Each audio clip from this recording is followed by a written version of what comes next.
Buenos días, hermanos y hermanas en el Señor que nos acompaña en este curso de introducción básica a los escritos de la Biblia.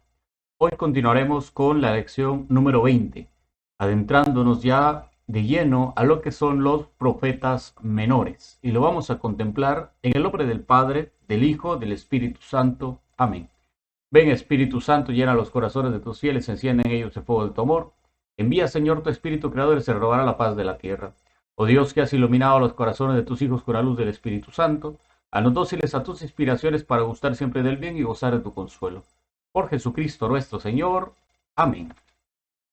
Los profetas menores. ¿Por qué vamos a hablar de los profetas menores? Bueno, después de haber hablado de los profetas mayores, una lección para cada uno porque tienen mucho contenido y porque es importante hablar por separado de ellos, podemos decir que los profetas mayores se les llama mayores porque tienen más contenido, sus capítulos son más, el libro es más grande que los profetas menores. Hay algunos profetas menores que solo tienen 3, 4, 7 capítulos, alguno tiene un capítulo nada más. En cambio, los profetas mayores tienen más de 30 capítulos. Entonces, excepto Daniel, que tiene 14. Pero si lo vemos de esa forma, la enseñanza es más fuerte. Ahora, con los profetas menores, vamos a procurar irlos viendo de 2 o 3 en cada lección para poder avanzar un poco más y tener un concepto básico de lo que son los profetas. ¿Qué son los profetas menores? Bueno, Oseas, Joel, Amós, Abdías, Jonás, Miqueas, Nahum, Habacuc, Sofonías, Ageo, Zacarías y Malaquías. 12 que tenemos acá, en realidad son 14, pero ya vimos Baruch y ya vimos Lamentaciones. Entonces, después de los profetas mayores, abordemos los profetas menores en 4 grupos. Primero, los profetas que vivieron en el siglo octavo. Segundo, los profetas del siglo séptimo y sexto. El tercero, el grupo de la cautividad. Y cuarto, el grupo de la época persa. Así va a ser nuestra división. Hoy vamos a ver aquellos que vivieron en el siglo octavo. El profeta Amós. Las palabras del profeta Amós son las primeras en ser escritas entre los profetas. Profetizó en el reino del norte Israel bajo el rey Jeroboam II. Los escritos suponen un periodo de prosperidad y riqueza. El reino de Israel alcanza mucho desarrollo y vive un periodo de paz. Sin embargo, las riquezas que se encuentran están en manos de unos pocos. Y el profeta, viendo venido de los campos del sur de Judá, queda impresionado por el lujo que ostentan los ricos a costa de los pobres. Amós nos da un cuadro detallado de la sociedad de su tiempo y de sus problemas. La fuerte desigualdad entre ricos y pobres crea abusos e injusticias sociales contra las que se lanza el profeta, levantando poderosa la voz y la voluntad de Dios. Por eso Amós es considerado el profeta de la justicia de Dios, porque Amós habla en un momento en el cual pareciera que estamos hoy, 2021, porque aún hoy hay mucha desigualdad, quizá hoy hay más desigualdad que antes entre ricos y pobres. Hay muchos que tienen todo y hay pocos que no tienen nada.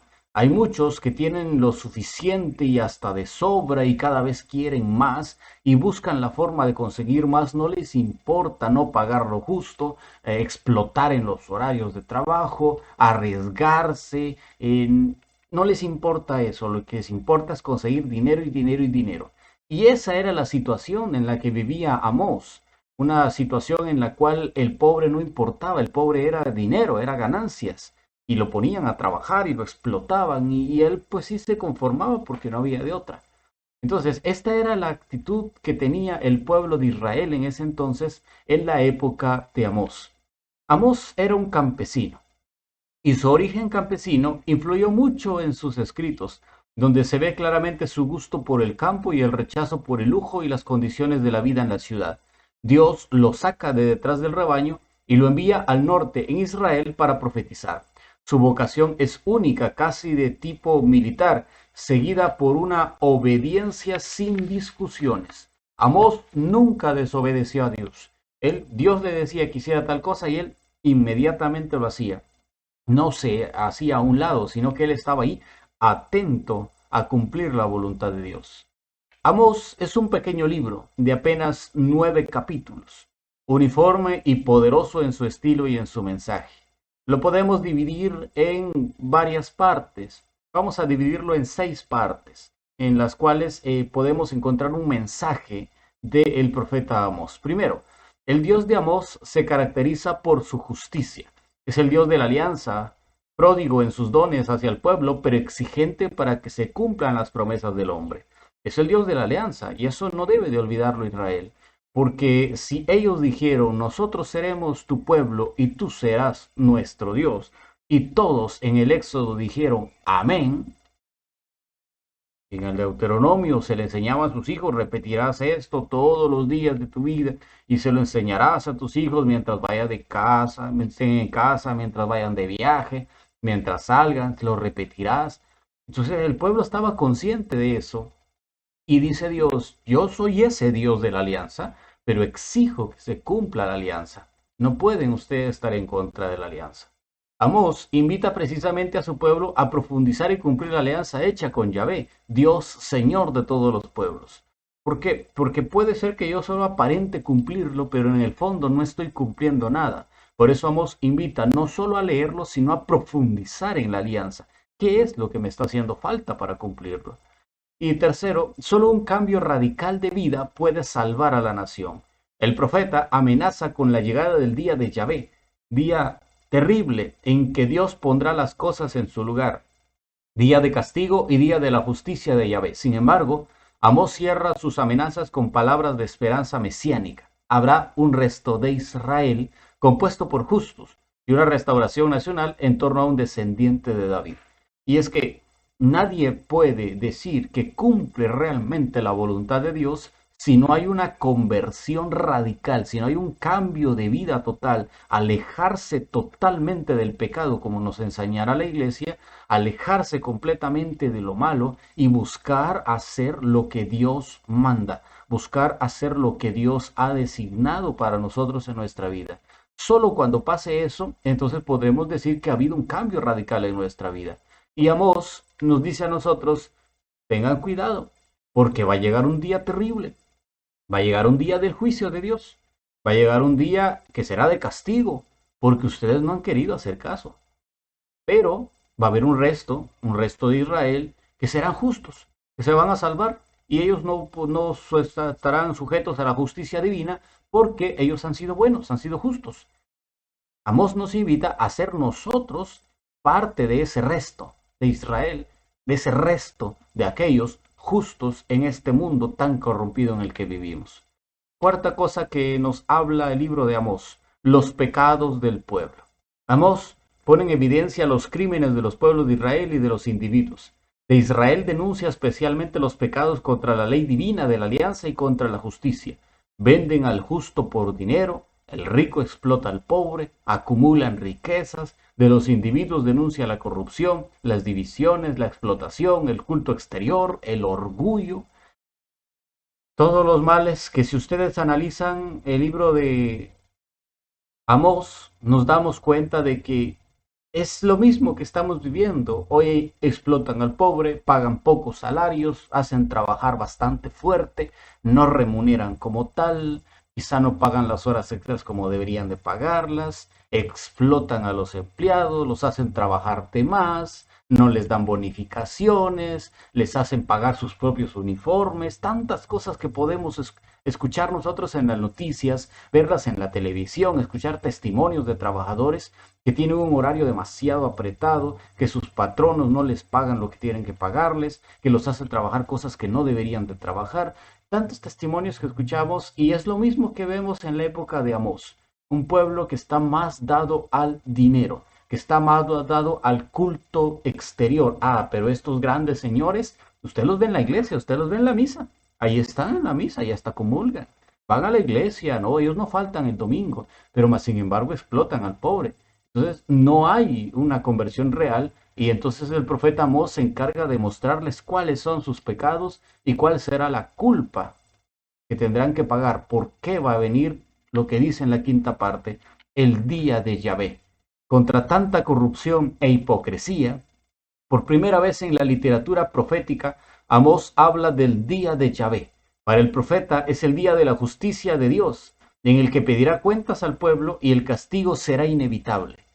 Como dirá Jesús, los buenos resucitarán para la vida eterna y los malos para el castigo eterno, unos a su derecha y otros a su izquierda. Cuando lo hiciste con uno de los pequeños, conmigo lo hiciste. Cuando no lo hiciste con uno de mis pequeños, conmigo tampoco lo hiciste. Y es que el día de Yahvé llegará en su momento, pero llegará. Y en sexta parte, Amós nos habla de el resto de Israel. De la ira de Yahvé, por una misericordia divina, será salvado solamente el resto de Yahvé. Serán salvados los pobres, los oprimidos, que han sido objetos de injusticias, y sin embargo han continuado fieles en la búsqueda de Dios y en una vida buena y honrada. Y es que aquí da tres cosas, mire, da tres cosas importantísimas. Dice que se van el resto de Israel, aquellos que Dios va a venir a buscar, son solamente aquellos que no han cometido injusticias, que buscan fielmente a Dios, que tienen una vida buena y honrada. Tres cosas, mire. No son injustos, o sea, son justos, son fieles a Dios y tienen una vida buena y honrada. O sea, son generosos con los demás, son caritativos, lo mismo que nos viene a decir Jesús en el Evangelio. Todo el libro de Amós es para leerse. Sin embargo, destacamos para una lectura más detenida los siguientes tres citas bíblicas que ustedes le podrían poner un poquito más de atención. Amós capítulo 4 del 1 al 13 nos habla de la fidelidad de Dios y la infidelidad del hombre. Ahí nos explica bien eso. Amós capítulo 4 y Amós capítulo 8 denuncia de la injusticia y la explotación que los ricos hacen en contra de los pobres. Amós capítulo 5 nos habla de el día de Yahvé, ese día que será triste para los malos, que será triste para los ricos, pero que será glorioso, no necesariamente para los pobres, sino que para los fieles a la bondad de Dios. Hablemos del profeta Oseas, el segundo profeta menor que tenemos que hablar hoy.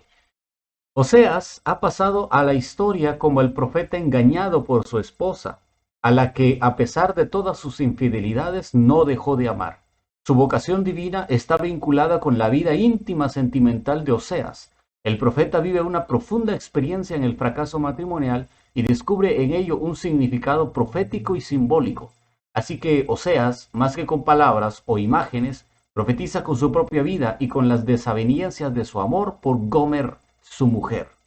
Y es que cuando uno lee la historia de Oseas, es impresionante cómo Dios lo envía a que vaya a buscar una prostituta como esposa, lo envía a que tenga hijos con ella y después le dice devuélvela a donde estaba, que se acueste con todos los hombres que quiera y después le dice tu mujer está con tal hombre, ve y págale el derecho para recuperarla y él le paga el dinero y se lleva a su esposa de vuelta.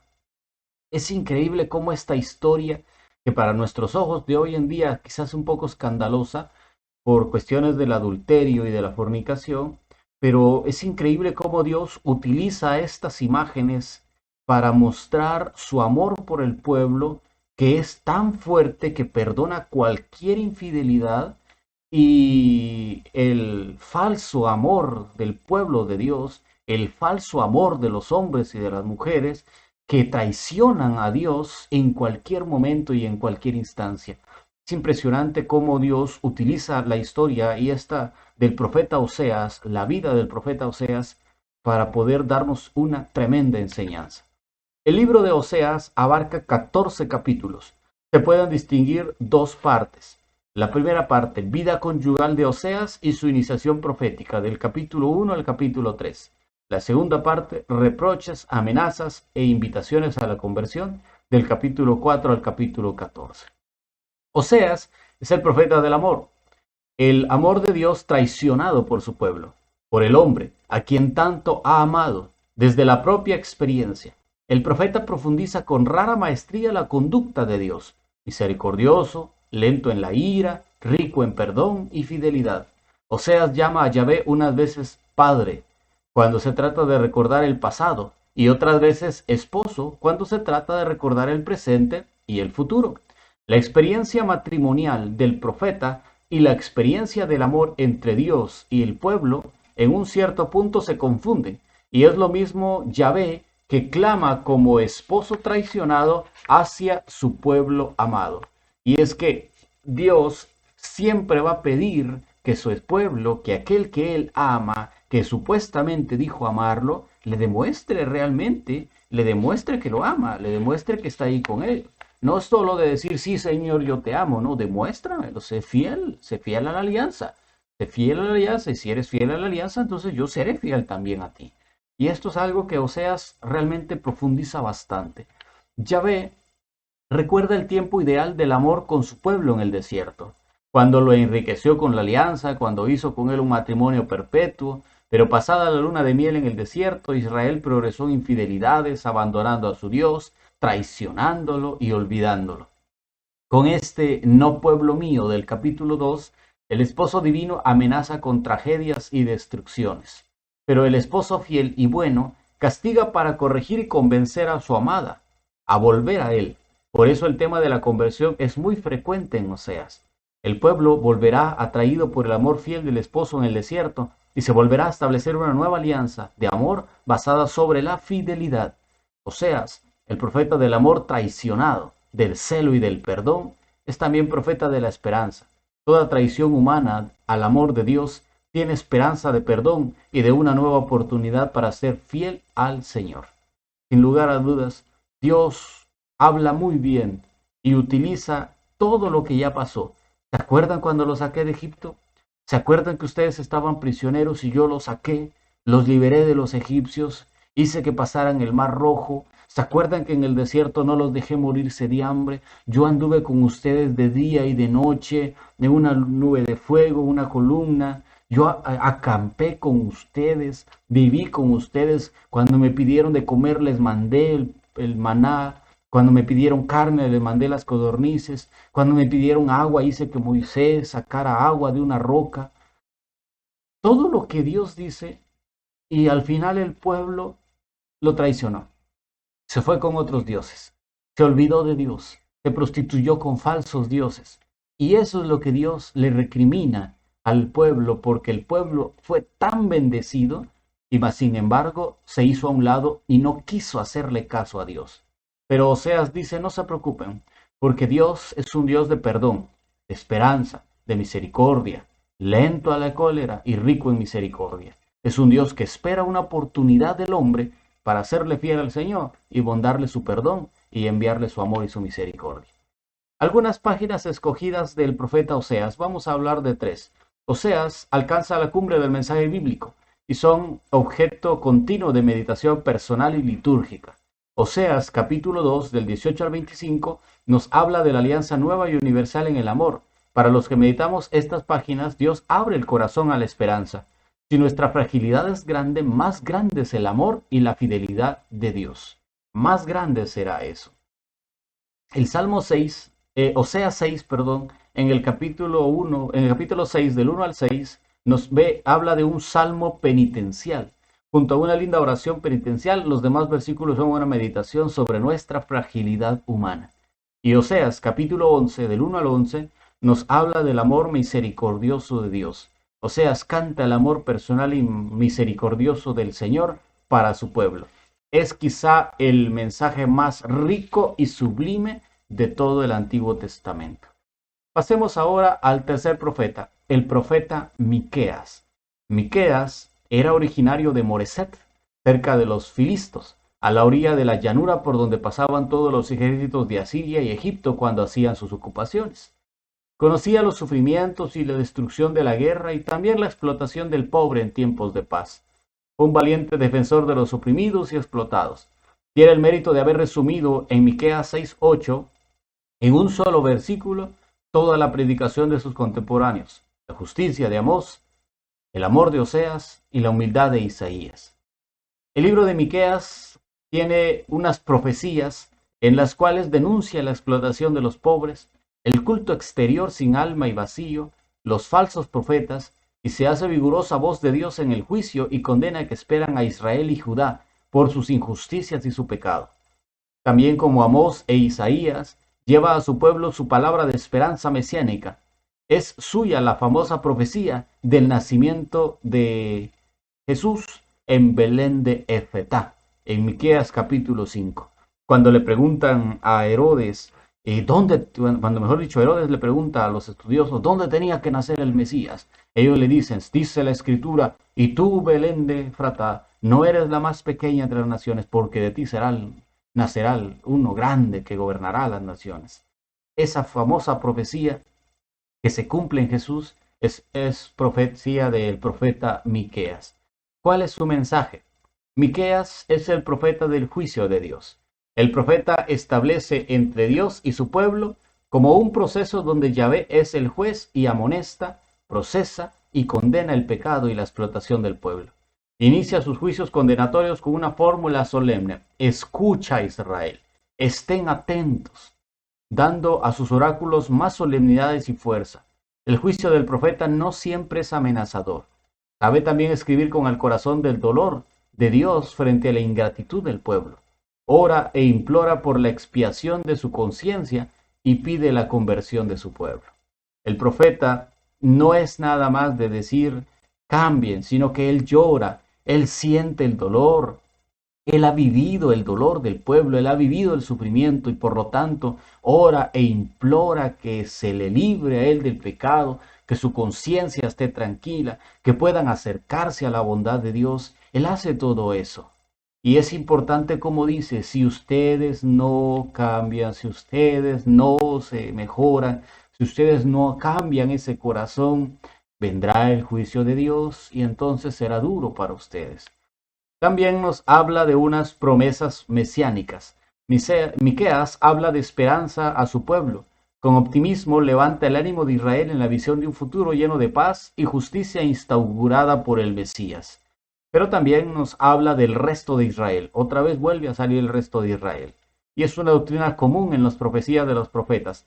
También Miqueas habla del resto de Israel como un pequeño grupo que se mantuvo fiel a Yahvé y que restaurará con fuerza la justicia divina y la prosperidad del pueblo. Concluimos entonces diciendo que Amós no es un profeta por tradición familiar, sino que el Señor irrumpió en su vida enviándole a predicar. Oseas es conocido como el profeta del amor de Dios, y Miqueas, campesino, llama a la conversión a los ricos ambiciosos. Como vemos, estos tres profetas menores nos dan una enseñanza muy importante. Los tres enseñan casi lo mismo. Dios nos ama, nos quiere cerca y nosotros nos alejamos. Pero Él es rico en misericordia, lento en la cólera y rico en perdón, por lo tanto espera que volvamos a Él y que le pidamos perdón de todos nuestros pecados. Gracias por haber estado con nosotros en la lección número 20. Si Dios quiere, nos vemos en la lección número 21.